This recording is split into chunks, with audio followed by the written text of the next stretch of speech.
जम्मू कश्मीर की सियासत एक बार फिर सुर्खियों में है।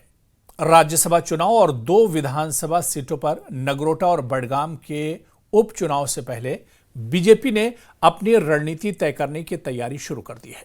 बीजेपी के प्रदेश अध्यक्ष सत शर्मा और महासचिव अशोक कौल ने दिल्ली में पार्टी अध्यक्ष जेपी नड्डा और संगठन महासचिव बीएल संतोष से मुलाकात की। इस बैठक में उम्मीदवारों के नाम और चुनावी रणनीति पर विस्तार से चर्चा हुई। देखिए।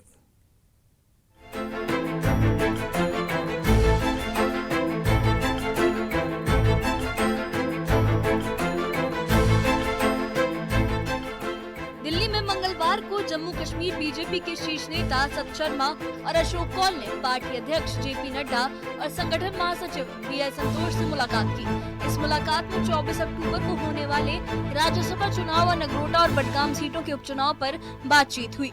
बीजेपी के अंदर इन दोनों चुनावों को लेकर मंथन जारी है और अब उम्मीदवारों के नाम लगभग तय माने जा रहे हैं। संगठन सूत्रों के मुताबिक पार्टी इस बार जम्मू कश्मीर में एक मजबूत राजनीतिक संदेश देने के इरादे से मैदान में उतरने की तैयारी कर रही है। बीजेपी के अंदर इस वक्त कई नाम चर्चा में हैं। इनमें सत शर्मा, सुनील सेठी, रविंद्र रैना और निर्मल सिंह जैसे चेहरे प्रमुख दावेदारों में शामिल हैं। राज्यसभा की 4 सीटों के चुनाव में बीजेपी के पास 28 विधायक है, जिससे पार्टी एक सीट आराम से जीत सकती है। लेकिन पार्टी के अंदर ये चर्चा भी है कि क्या वो सिर्फ एक सीट पर ही ध्यान केंद्रित करेगी या बाकी सीटों पर भी प्रतीकात्मक रूप से उम्मीदवार उतारेगी, ताकि संगठन की मौजूदगी को मजबूती से दिखाया जा सके। 3 नोटिफिकेशन निकलेंगी। पहली नोटिफिकेशन और दूसरी नोटिफिकेशन के लिए 2 सीटों पर इलेक्शन होगा और तीसरी नोटिफिकेशन में 2 और सीटों पे इलेक्शन होना है। तो बीजेपी को पता है कि पहली और दूसरी नोटिफिकेशन इतनी इम्पोर्टेंट नहीं है, क्योंकि उस पर उनका कोई ज़्यादा स्टेक नहीं है, ना तो उसमें वो जीत सकते हैं। लेकिन तीसरी और चौथी जो तीसरी नोटिफिकेशन है जिसमें 2 सीट्स हैं, उसके लिए पार्टी विनिंग कैंडिडेट और एक अच्छे चेहरे को लाना चाहती है, ताकि उस पे जो तीसरी सीट है उसको वो जीत सके। और उस पे जीत तो बिल्कुल ही लगता है कि वो जीत सकती है, ऐसी पॉसिबिलिटीज है। कई नामों की चर्चाएं हैं और इसमें जिस तरह हम बार बार कह रहे हैं, रविंद्र रैना है, बीजेपी के फॉर्मर प्रेसिडेंट रहे, 3 बार प्रेसिडेंट रहे हैं और उनकी अध्यक्षता में पार्टी ने 2014 में भी और 2024 में भी अच्छी जीत हासिल की थी। उसके बाद पार्टी में कोई और लोग हैं जो कि आगे आ सकते हैं, जिसमें हम ये कहेंगे कि सत शर्मा जो है वो पार्टी के इस वक्त के प्रेसिडेंट हैं, पहले भी प्रेसिडेंट रह चुके हैं। उन्होंने भी बड़ा अच्छा योगदान दिया है पार्टी के लिए। डॉक्टर निर्मल सिंह है। बीजेपी प्रदेश अध्यक्ष सत शर्मा ने न्यूज 18 जेकेलेट से खास बातचीत करते हुए कहा कि पार्टी 4 राज्यसभा सीटों पर उम्मीदवार उतारेगी। उन्होंने कहा कि जनता नेशनल कॉन्फ्रेंस और मौजूदा सरकार से नाराज है और बीजेपी ने जमीन पर ठोस काम किया है। सत शर्मा ने कहा कि बीजेपी ने हर स्तर पर विकास के काम किए हैं और इस बार जम्मू कश्मीर में इतिहास रचा जाएगा। उन्होंने सीएम उमर अब्दुल्ला पर निशाना साधते हुए कहा कि वो सिर्फ अनुच्छेद 370 और राज्य के दर्जे की बात करते हैं, ताकि लोगों का ध्यान असल मुद्दों से हटाया जा सके। नगरोटा बडगाम दोनों को लेकर हम लोग वापस जाकर वहां पर पार्टी के कार्यकर्ताओं के साथ बैठक करेंगे। पार्टी विद द डिफरेंस की जब हम लोग बात करते हैं तो भारतीय जनता पार्टी कार्डर बेस्ड पार्टी है। अपने कार्डर के साथ बैठना, उनकी टीमों के साथ बैठना, मंडल अध्यक्षों के साथ बैठना, जिनके माध्यम से चुनाव लड़े जाते हैं, जीते जाते हैं, हमारे बूथ के अध्यक्ष, सभी कार्यकर्ताओं से बातचीत करके वो भी टीम फाइनलाइज करके हम लोग यहाँ पर भेजेंगे, जो भी एक पैनल बनता है। और हम लोग चाहेंगे कि जल्द से जल्द, क्योंकि वो चुनाव ज़्यादा दूर नहीं है, 11 नवंबर को चुनाव है और भारतीय जनता पार्टी ने 1 सीट जीती थी, 1 नहीं लड़ी थी। इस बार अभी तक का जो प्रश्न है, अभी तक का जो फाइनलाइजेशन है, हम दोनों चुनाव लड़ेंगे। कितने लोगों को पानी मिला, कितने लोगों की सड़कों का निर्माण हुआ, कितने लोगों को बिजली मिल रही है, कितने लोगों को मुफ्त बिजली मिल रही है, मैं उनके मैनिफेस्टो की बात कर रहा हूँ, कितने लोगों की पेंशन बढ़ी है और कितने अनएम्प्लॉयड यूथ जो हैं उनको रिक्रूट किया गया है, उनको एडजस्ट किया गया है। अगर कुछ हुआ है तो ट्रांसफर्स हुई हैं, अगर कुछ हुआ है तो ऑफिसर्स की एलिवेशन हुई है। लोगों का ध्यान बटाने के लिए, आप मानकर चलिए खुर्रम साहब, लोगों का ध्यान बटाने के लिए कि उनकी सरकार ने 1 वर्ष के अंतराल में क्या किया है। मैं तो कहता हूं इनको अपना व्हाइट पेपर जारी करना चाहिए, उनको अपने कार्यकाल के बारे में जानकारी लोगों को देनी चाहिए। हम तो सड़कों के ऊपर आने वाले हैं। वहीं विपक्षी दलों ने भी अपनी रणनीति तेज कर दी है। कांग्रेस प्रवक्ता रविंद्र शर्मा ने कहा कि कांग्रेस और नेशनल कॉन्फ्रेंस की जल्द ही उच्च स्तरीय बैठक होगी, जिसमें राज्यसभा और दोनों विधानसभा सीटों के उम्मीदवारों पर फैसला किया जाएगा। कुल मिलाकर के राज्यसभा की 4 सीटों पे मैं समझता हूं कि बीजेपी के अलावा जीतेंगे। 3 सीटें तो बिल्कुल सेफ हैं कांग्रेस नेशनल कॉन्फ्रेंस की, और चौथी सीट पे भी हम ये महसूस करते हैं कि नॉन बीजेपी के 60 एमएलए और बीजेपी के पास कुल 28 हैं।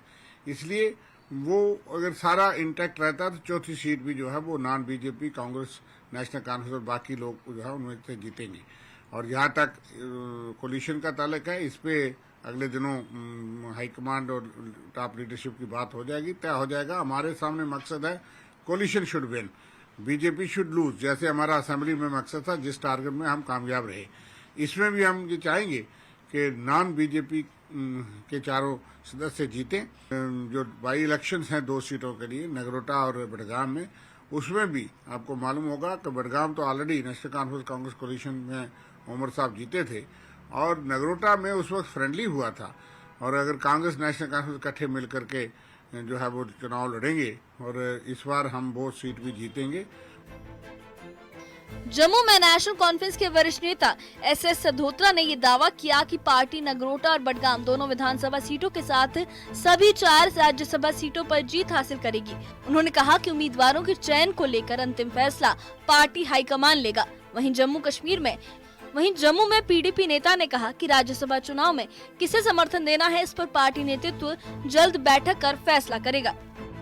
मैं आपको ये कहना चाहता हूँ कि उस कॉन्स्टिट्यूंसी से नेशनल कॉन्फ्रेंस इलेक्शन लड़ेगी, क्योंकि नेशनल कॉन्फ्रेंस का वहाँ जनाधार जो है वो ज़्यादा है, और जो हमारे वहाँ साथी हैं, हमारे वर्कर हर्जात हैं, वहाँ लोकल लीडर हैं, उनका भी कहना है कि नेशनल कॉन्फ्रेंस को वहाँ से इलेक्शन लड़नी चाहिए। और हमने उनके जो ख्यालात हैं, एहसासात हैं, जज्बात हैं वर्कर्स के कि नेशनल कॉन्फ्रेंस को वहाँ से लड़ना चाहिए, वो हमने हाईकमांड तक पहुँचा दिए हैं। लड़ने चाहिए। तो कांग्रेस और हर्षदेव जी, क्या उनको आप मना सकेंगे कि वो इस रेस से बाहर निकले?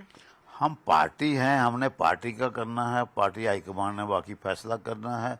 यहाँ रेस से बाहर निकालना या नहीं निकालना वो बात की बात है, पहले पार्टी हाईकमांड। आपको लगता है कि अगर वो चुनाव लड़ते हैं तो आपके लिए मुकाबला थोड़ा कमजोर हो जाए, आप कमजोर हो जाओगे, क्योंकि वोट बढ़ जाएंगे, एंटी बीजेपी वोट बढ़ जाएगा, वो आपके लिए थोड़ा बहुत इश्यू रहेगा? अगर पॉलिटिकली पूछो तो वोट बटना भी थोड़ी अच्छी बात है, क्योंकि आपको मुकाबला वहाँ बीजेपी के साथ करना है। तो इसलिए पार्टी जो फैसला करेगी उसके मुताबिक, हम पार्टी के सिपाही हैं, वो कहेंगे भाई हमने फलां आदमी को मैंडेट दिया है, इसके पीछे चल रहा, तो हमने पीछे चलना है, हमारा काम यह है। पीडीपी भी एक पॉलिटिकल पार्टी है और हम हर एक इलेक्शन के लिए तैयार रहते हैं। जहाँ तक नगरोटा की बात है, जब कल इलेक्शन अनाउंस हुआ है तो आज ही जनरल सेक्रेटरी साहब ने मीटिंग बुलाई। आपने देखा कितनी क्या महंगाई है, काफ़ी नगरोटा से लोग बुलाए हैं, और हम हर मुद्दों पर विचार कर रहे हैं। जहाँ तक इलेक्शन लड़ने की बात है, फैसला पार्टी सदर ने करना है, लेकिन हम ग्राउंड पर चुनाव लड़ने के लिए बिल्कुल तैयार बैठे हैं। हमारा आज कैडर भी बिल्कुल तैयार है और शॉर्टलिस्ट भी किए गए हैं कुछ नाम। पीडीपी असेंबली के बाई इलेक्शन जो है वो दोनों लड़ेगी, अपने निशान पर लड़ेंगे। और आज यहाँ 1 साल का जो नेशनल कॉन्फ्रेंस और कांग्रेस का राज है, भारतीय जनता पार्टी ने तो जम्मू कश्मीर को तंग किया, लेकिन पिछले 1 साल से ये जो सरकार बनी थी, ये भी तो लोगों के वोट लेके यू टर्न पा चुकी है, लोगों के मुद्दों को ठंडे बस्ते में डाल चुकी है। उनको चितलाने के लिए, याद कराने के लिए, लोगों के मुद्दे उठाने के लिए पीडीपी सड़क पर है।